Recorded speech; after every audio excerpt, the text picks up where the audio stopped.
Hey everyone, I'm Mayor Mike, and we are here with Director Scott Badoon from our Public Works Department, and we're talking about budget. Welcome, Scott. Thanks for having me.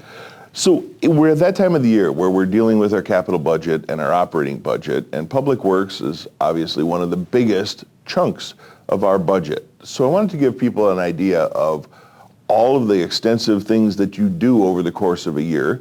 So let's start with the most obvious, because it's that time of the year, wrapping it up. Construction season. Construction season. Yes, that's a very large part of what we otherwise do, and I think that's where a lot of people see us out and about, but yet still may not know what we're otherwise doing. And construction for us is just, in essence, the maintenance and repair, as well as actual construction work, which I'm not sure many people understand that we do undertake. Mm-hmm.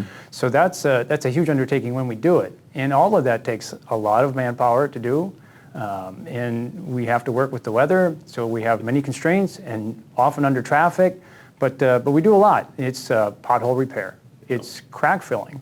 We have something similar to crack filling. We work on concrete roads, which is called trumble, but it's a similar thing to repair those cracks in small holes.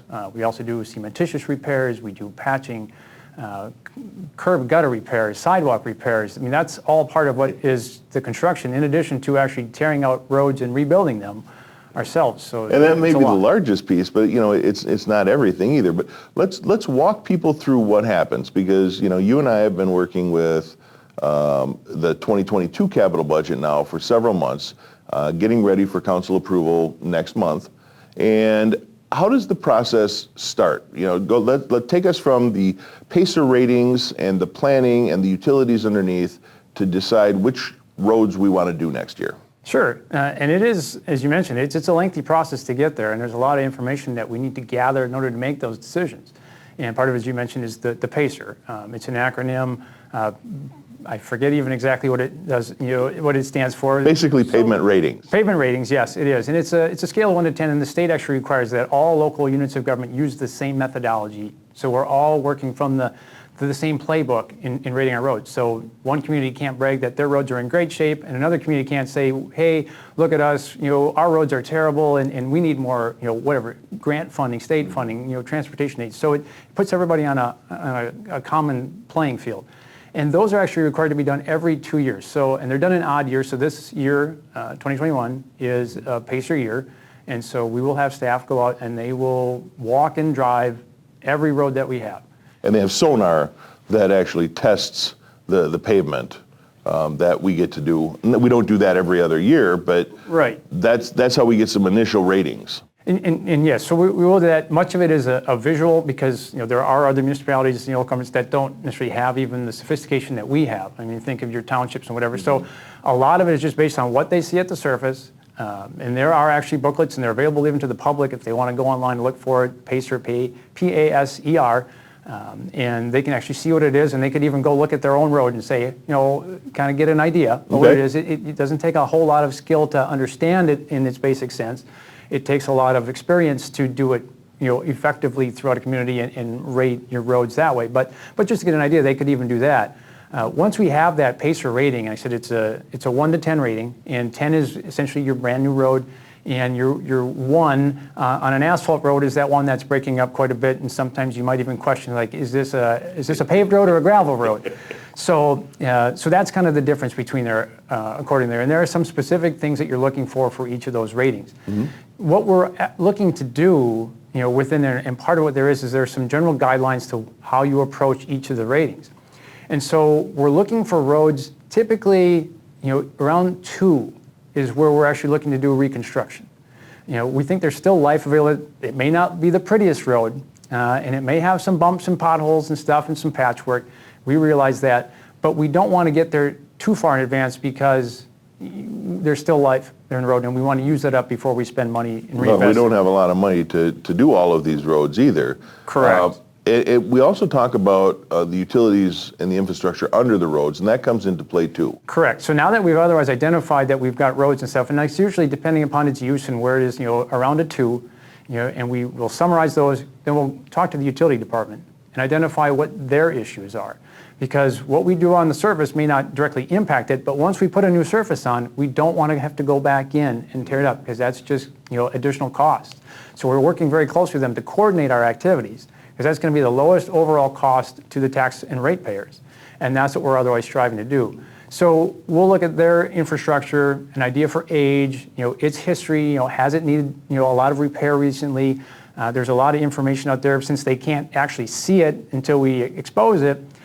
Some of that is some guesswork. There's a lot of data out there suggesting, depending upon such as water systems, at what pressure you operate, what material that water main is, and how it was originally constructed, the general soil types and stuff, as far as predicting its life. And so we'll utilize that as well and work with them to pick which corridors, both the road surface at the top as well as the utilities underneath, that are most in need of work. So kind of an overall score. And those are the ones we choose to work with. Okay, and this year we did a lot of work on the north side that came into stormwater diversion and things like that. We also ran into a few things that we didn't expect, like bedrock on First Avenue, or First Street rather. Correct. So we're still working on that, but let's talk about what we plan on doing next year. Next year. We'll be back in a similar area there. For next year, we're looking at working on the other side of 2nd Street, because we figure we don't need to be in everybody's front yards again, working on the roads there. But that is an area where both the roads and utilities, especially in that area, the utilities are some of the oldest we have. Understanding that was some of the original construction you have, and that the utilities are some of the original utilities from when utility first started. So they're definitely aged. The roads are in that PACER rating. We're looking for getting to the end of their useful life. So we're looking at Washington, Portage, and Smith are the core of what we'll be doing, and maybe a little bit of a periphery there depending upon how our finances look and the bid prices we get in. But that's the core of what we're looking to do there. And I think everyone would agree that those are some good candidates. And they're not the only ones, but those are the ones that we've chosen. As you mentioned, it's the funding that often limits it to us. It's not a desire to limit the work we do. It's a matter of what we can afford to do. Right. Well, and that's something we should talk about too, because we put extra emphasis on road repair. And as you know, before I started, we had about 150 years before we could replace any given road. And we shortened that up quite a bit. So what are we spending traditionally on road reconstruction projects or road repair projects in 2022? Well, for 2022, our total capital request was about $3.5 million. And that's not all just the reconstruct that I mentioned before. That was also resurfacing. And that's where we're looking for similar roads, pavement scenarios, but we're not concerned about the utilities. They'll last until the next repavement. So we're not concerned about that. And the pavement won't last as long as the utilities. So we'll be doing several repavements before we do a full reconstruct, as well as just some of our basic maintenance stuff where we will get out and do more patchwork and more just repair to the work, not the operating stuff, crack filling stuff, but more significant repairs to those roads. So that's $3.5 million. Historically, I have to admit, that started about the time I started. So I don't have quite honestly what it is, but I can give a reference as far as the amount of work we've done. The first year I started here, we were working on Prentice Street, and that was about 3/4 of a mile. And that was the only project we had that would fall into that category. In 2022, we're looking at doing over 2 miles of roadway. So it's a significant increase over what we had been. We're putting quite a bit of emphasis on that because that's a big concern for people. And I can tell you that prior to you starting, we were just over $1 million that we would commit to road repairs. And patching is a big one. We go out every spring and patch, and then the winter comes and patches pop out, or sometimes they don't even last till winter. But we're also doing something new this year, or in 2022, with the infrared patcher, which is going to make those patches better and last longer. Talk about that process a little bit. Oh, this is actually a great idea that otherwise you had, and it's something we've been using a firm to do for us in patchwork, but it's become effective, and we've seen the results of it. That buying our own equipment is going to allow us to be more responsive and get much more done for the dollars we're otherwise spending. But the infrared patcher, and some people may have seen this in their neighborhoods, where they actually heat up the asphalt. So the surface is heated up, and that heats in through several inches of it, and then they can rake that around and smoothen it out, and when it cools off again, it's pretty much integral to the roadway. Instead of just throwing patch material into a hole, tamp it down, and hope for the best. Right. And we all know how well that works. It's, in the cold year, winters and stuff like that, things, that's still going to be our approach. But when, we get into spring and the weather warms up, we're going to be looking at those areas and do this, call it semi-permanent sort of patchwork instead of those sadly temporary ones that everyone's familiar with. And honestly, I'm really excited to see this, as you know, and now the general public knows, we've been working very hard to try and figure out how to do more with what we have to try and make our roads as good as we possibly can within that certain budget. And the infrared patcher, I think, is going to be a big help. One other thing I want to talk about before we leave roads is alleyways, because those are a big thing. And this year in 2021, we typically have a little bit of money left over from the projects that were completed, and we're able to do some fall paving projects. I know they vary greatly, but talk to us a little bit about what we're doing this fall and what our priorities are and how we choose those. Sure. So fall paving, as you mentioned, is kind of money that when we budget for money, we're hopefully budgeting a little bit on the high side. We don't ever want to get that bid price and realize that we would ultimately be the low bidder and we can't afford to pay what it is. So, and we also include some contingency dollars in there. So, you're never certain, as you mentioned early on about bedrock on First Street and this current one. There's extra costs then also associated with it just when you find out exactly what's there. So we try to plan for that. And we generally, I think we do a good job of managing our projects and working with our contractors that when we get into the middle of the summer, this time of year, we're realizing that there should be monies left over. And we can then utilize those money, towards more road improvements. And that's what we otherwise try to do. And those are often, it's fall paving. So what we're trying to find are some of the smaller little projects that we otherwise have. And the reason being is because we're trying to use our own staff to do that, because we're trying to get as much pavement down as we can at the lowest cost. And so, managing our staff and our workload to get much of our other operating requirements done earlier in the year, and I think the infrared patch you mentioned is going to be one of those things going to help us do that. Helps us free staff up so that we can do the larger projects, the fall paving. And so we're looking for those things. And alleys are a perfect example of what we would otherwise want to do with that money, because we can otherwise get in there, we can do the work. This isn't something that we're doing. They're paying a contractor to do that. They have more equipment than do. They have more manpower. To do these. We're looking for projects that, we understand may take a little bit longer for us to get there. And we're trying to find places where we're not going to be that disruptive, at least to as many people.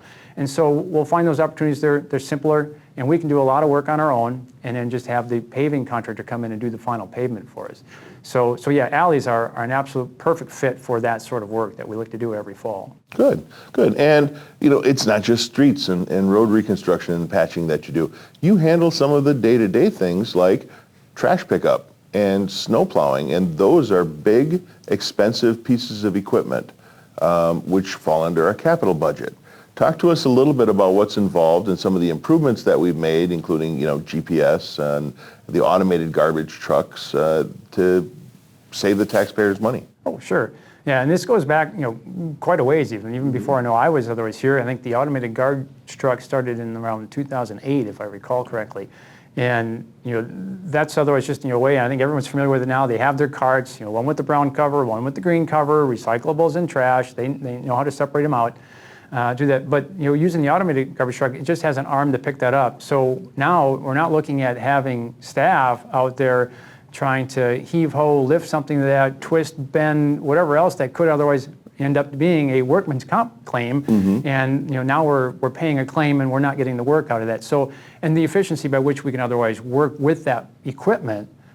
Yes, it's costly, but it more than pays for itself in efficiencies. And as you mentioned, even the GPS, which is something we put in all of our new fleet equipment, your large equipment, do that, especially the snow plows, trash, because we can then monitor, travel. We can otherwise then see and understand, are we duplicating routes? So we can try to separate, like, why are we driving down this road 3 times, or 4 times? Like, there's got to be a better way. So it helps us analyze what we're doing to make sure we're being the most efficient that we otherwise can. Like I said, and that's the same thing with the snow plows. All those have GPS, and I think people hopefully will start seeing this year. I think we've replaced the last of them, so we have a very nice new fleet of snow plows, which I think everyone should see the benefits of because they have more capabilities. They have more plowing capabilities. They have, pre-wetting, which I know is a technical term that I really like that. I won't go into what it is but someone should benefit when it comes to salting roads and stuff like that. So it has all the modern things that we want to make it better for everybody. Give me an idea of what a garbage truck or a plow truck costs. Oh gosh, the garbage trucks, the automated garbage trucks are, I don't actually have a really good handle. We haven't purchased one recently, but they're, and I could be off a little bit here, they're about like $150,000 or so. 180 is the number that I remember, Yeah. but we don't purchase them one at a time either. Right. The cool thing about the garbage trucks is, and this again was before automation, we would have 2 people on each garbage truck.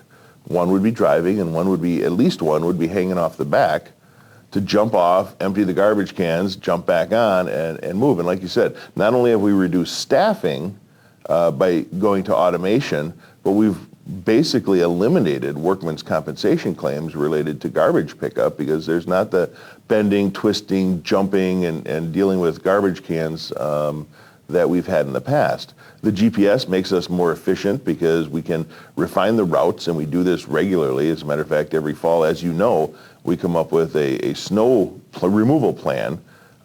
Generally, if it's 2 inches or more, we'll call out the plows. The pre-wetting that you talked about using the brine has reduced our consumption and need for road salt pretty significantly, where you can actually be more efficient by pre-wetting or brining the roads if we know a snow or ice event is going to happen. And then the road doesn't adhere to the snow and ice as easily, or the other way around, I guess. Yeah, ice doesn't adhere to the road. But when it does come time to melt, you're melting from the top and bottom, making it much more efficient and using tons less salt. And boy, that's another thing we should probably talk about because we spend a fair amount of money on salt and sand every winter too. Right. Oh, and that we do. Just to give everyone the impression, I'm not sure that everyone realizes that our salt budget is over $200,000 a year. And it's thousands of tons of salt. Our shed holds up, I believe, approximately like 5,500 tons of salt.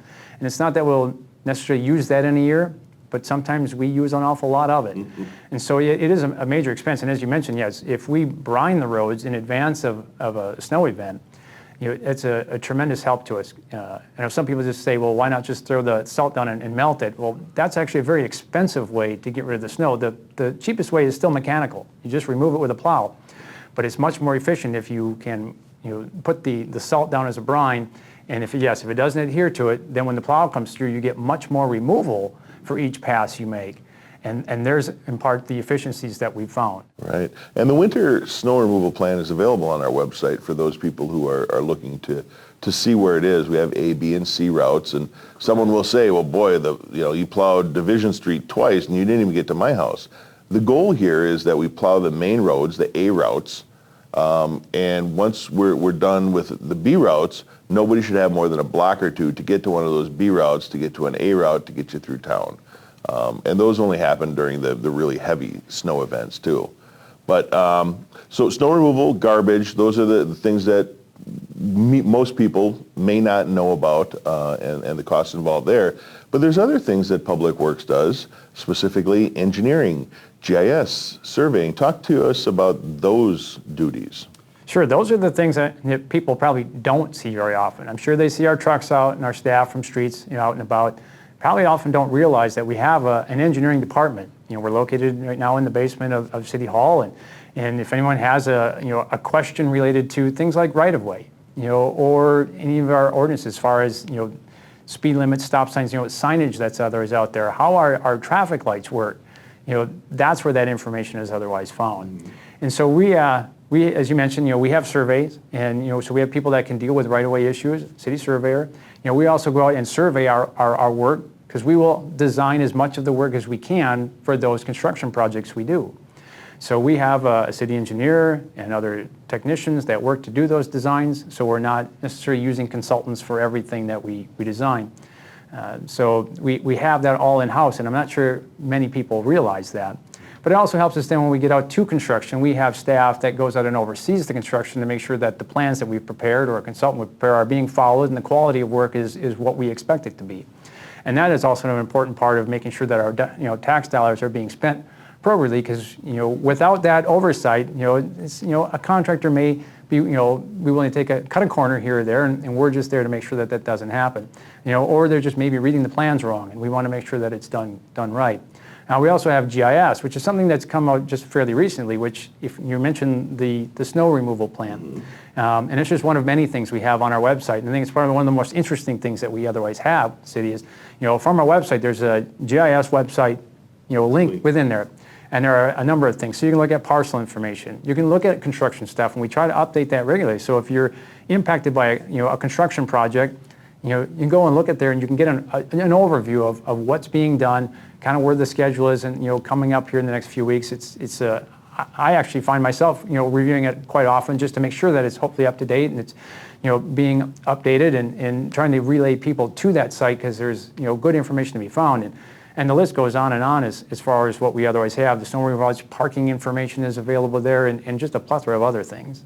Yeah, and there's more that we could get into. I know that pens and papers and office supplies and photocopiers and toner and vehicles to run around with the inspections, not to mention staff salary. They all come into play with the budget. But I want to thank you for taking some time to tell us what the Public Works Department does as we're going through the budget process, helping better inform the public so they know what we're spending their tax dollars on. Yeah, well, I appreciate you having me here, because I think you're right. It's a matter of getting information out to everyone. And I'm not sure everybody knows, but they can always call the Engineering Department, Public Works Department, and ask any questions. If they have them, we'd be more than happy to answer them. Thank you very much. And until next time, I want to thank you for joining us. Hopefully you learned a little bit more about the budgeting process and how we make your dollars go further, more efficient, and do a better job. And this was Director Scott Badoon from the Public Works Department, and we'll talk to you soon.